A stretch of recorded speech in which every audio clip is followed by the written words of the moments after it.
Humanity, The Grand Illusion by Humongous. Quote, "So if you think your life is complete confusion because your neighbors got it made, just remember that it's a grand illusion. Deep inside, we're all the same." Unquote. Styx, The Grand Illusion. There was once a planet called Earth. Upon this diminutive blue-green ball, for a while anyway, existed a species termed humans. Most of this breed falsely believed they were the only tenants of the universe, or at least the pinnacle of the food chain.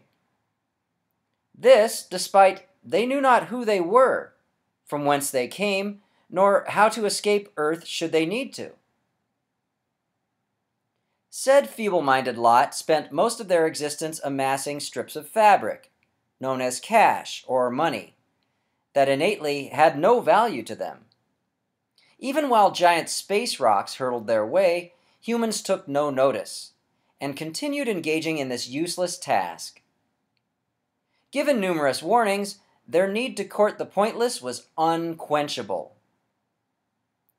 In addition to the accumulation of these meaningless swatches of fiber, humans decided it would be a great idea to separate from each other. Even though logic dictated they ally to save themselves from what seemed a rather violent universe, they instead chose to divide. As a result, what were known as countries, fake regions complete with imaginary boundaries, were created. But sequestering by way of this new implement was not enough. It became essential the members of these fictitious territories kill their own should they happen to reside in different locales. This humans called war, necessary to retaining the illusory borders of the illusory countries. While natural forces, known as diseases, annihilated this breed with dexterity, humans felt the strong desire to assist, killing as many of each other as they could. At some point, the most peremptory of these territories was known as the United States, or US for short.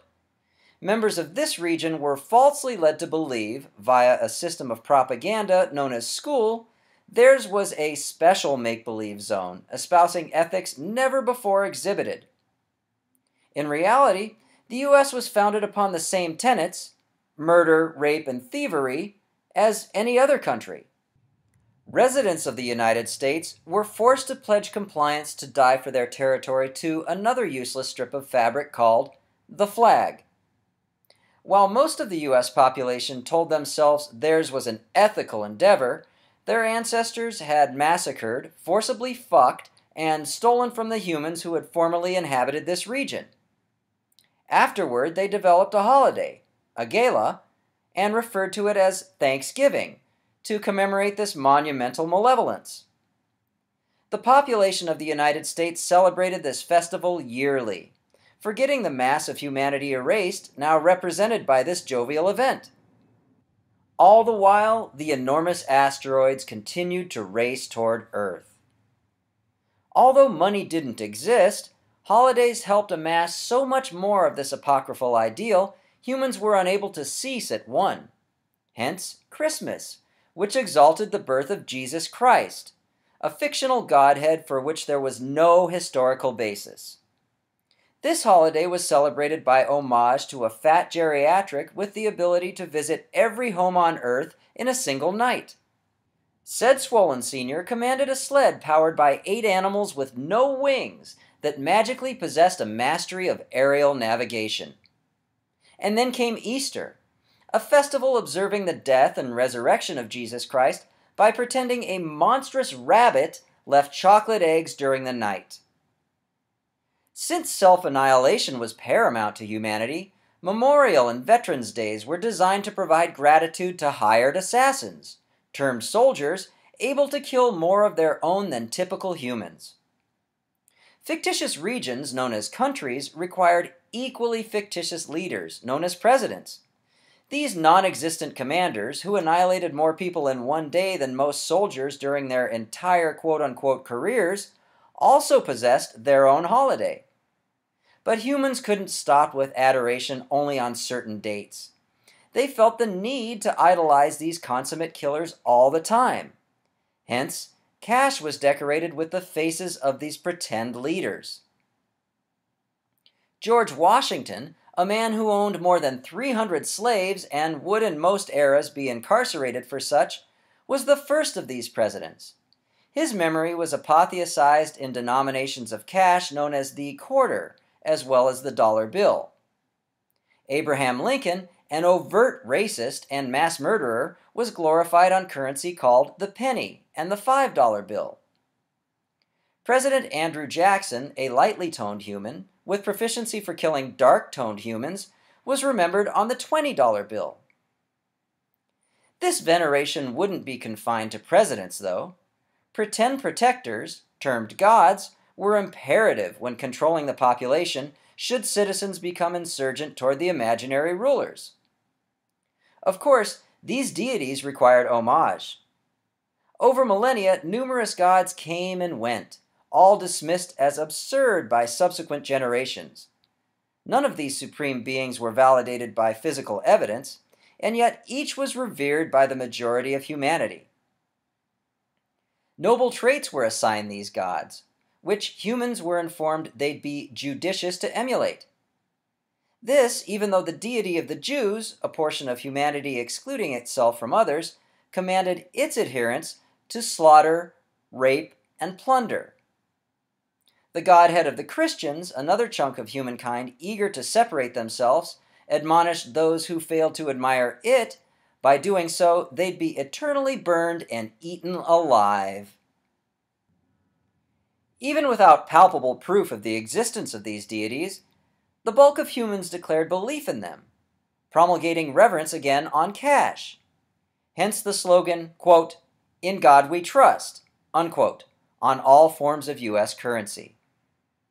Edicts of these gods were promoted by individuals the ilk of Mother Teresa, a fraud and mass murderer. Although humans felt shrewd for not believing the unsubstantiated word of a car salesman, they were willing to follow an invisible silver-whiskered senior existing in an equally undetectable gold city in the sky. All this while wayward asteroids sped toward Earth. It appeared humanity thrived on delusion and couldn't have created a more pernicious paradigm. And then came the atomic age, an era during which this breed developed the capacity to exterminate itself. Prior, natural forces would have been the only cause for the extinguishment of humankind. Now, thanks to the ability to split as well as fuse atoms, humans could eliminate their type in moments. This talent was captured in an invention called a bomb. Thousands of these contraptions were made and pointed at each person on Earth. Hence, the entire population of this breed was perpetually minutes from what was known as nuclear annihilation, although they'd done nothing to warrant such abuse. Oddly, humans did little to free themselves from this enslavement, enabling the imaginary leaders to incarcerate by threat.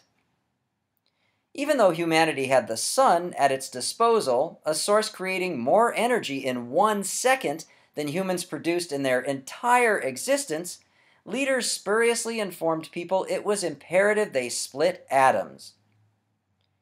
Hence, mammoth facilities termed nuclear power plants were developed, where this process was undergone. Humans were fallaciously told this endeavor was safe. In reality, one meltdown, a term denoting the unplanned destruction of a nuclear power plant, could easily set in motion a chain of similar events that led to obliteration of this tiny species. In addition, humans had no means of storing the waste generated by this process. Debris that would last for, in certain cases, billions of years. Excess that would be the most deadly substance known to humanity. Not only did the leaders of this breed sanction all nuclear power plants, not one of these facilities was developed without cash from their respective governments. This decrepit domicile was built on the feeble foundation of a sole power grid that provided electricity to the humans and also prevented all nuclear manufactories from melting down. Should that single failsafe stop working, as it had no backup, all nuclear power plants the Earth over would release their products, terminating life on the planet. Able to control via suppression, governments failed to inform citizens of these crucial facts, which included the ability to overcome this problem by building a second power grid. Such was the dilemma of humans. Their fate was their own to decide. As of the creation of this audio chapter, it remains uncertain what became of this infant of the cosmos.